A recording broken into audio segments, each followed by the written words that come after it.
Assalamualaikum warahmatullahi wabarakatuh. Berjumpa lagi dengan saya masih di channel Jario Story Official, channel yang membahas tentang dunia perkopian di Tanah Gayo dan dunia bisnis online, teman-teman ya.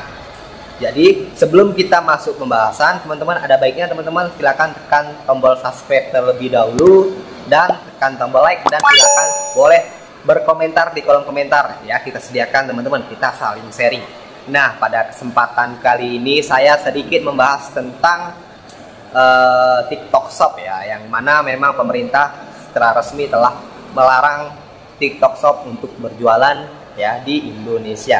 Oke, beberapa hari yang lalu saya sudah ada upload ya, sudah mengupload video ya tentang ditutupnya TikTok Shop, teman.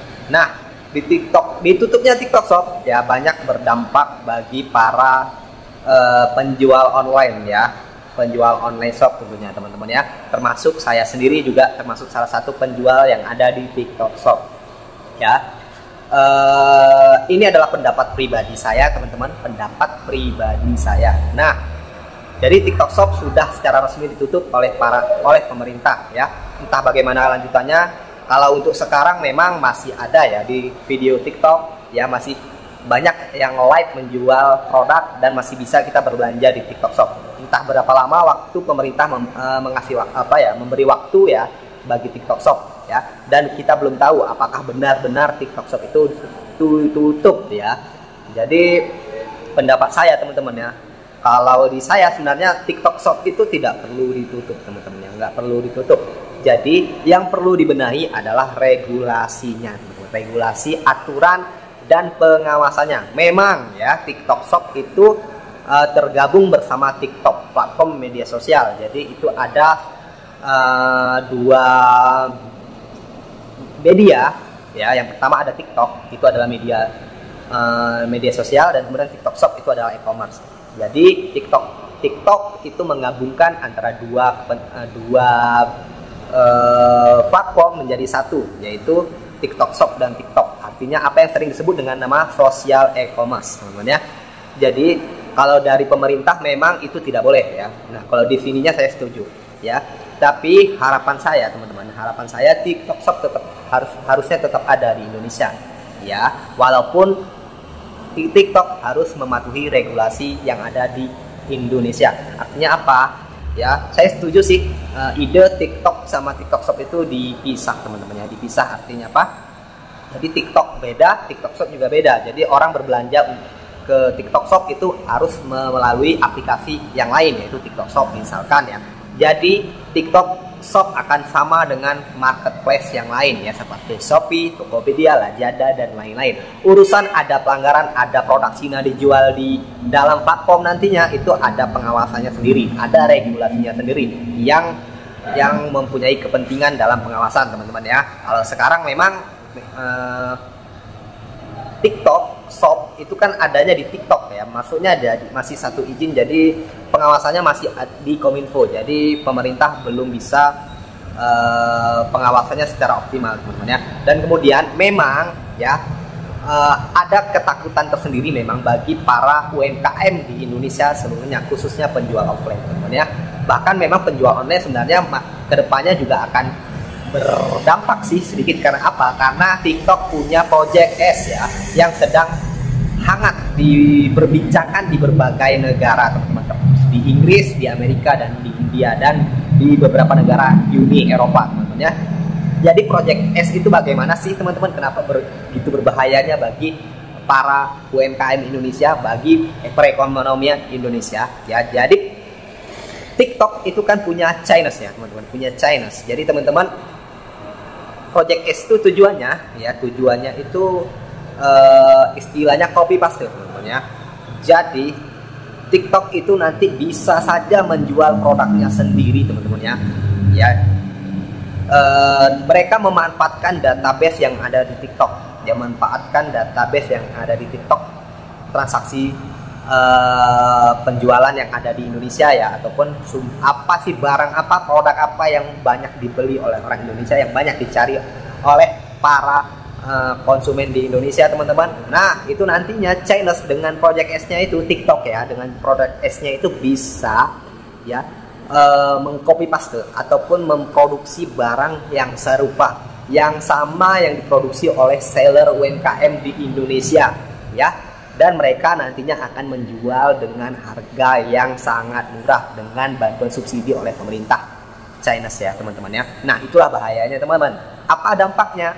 Ya seller Indonesia nanti ataupun UMKM Indonesia tidak bisa bersaing ya karena harga ya. Artinya teman-teman misalkan gini ya, ada penjual baju ya, penjual baju UMKM Indonesia ya, modal membuat satu baju itu itu butuh modal sebanyak Rp100.000, maka dia harus menjual barangnya di atas itu. Contoh harga barangnya Rp150.000. Nah dengan barang yang misalkan kain apa, misalkan kain sutra atau apapun itu teman-teman.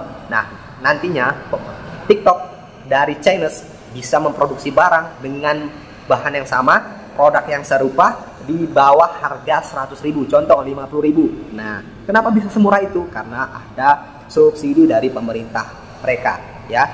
Sementara seller Indonesia harus menjual harga barangnya di atas 100.000 ya, 150.000, belum lagi bayar sewa, bayar pajak dan lain-lain teman-teman. Nah itu dampak negatifnya bagi para seller ataupun perekonomian di Indonesia teman-teman. Nah kalau dari sisi itu apa yang harus dibenahi? Itulah regulasinya ya, regulasi impor barang ya, apapun itu ya teman-teman, impor barang ataupun memasukkan barang dari luar ke dalam dan dijual kembali ke Indonesia. Jadi sebenarnya benar sih keputusan pemerintah. Nah kalau untuk TikTok Shop ditutup, sebenarnya saya tidak terlalu setuju, tapi apapun itu pemerintah lakukan itu saya mendukung teman-teman ya. Intinya teman-teman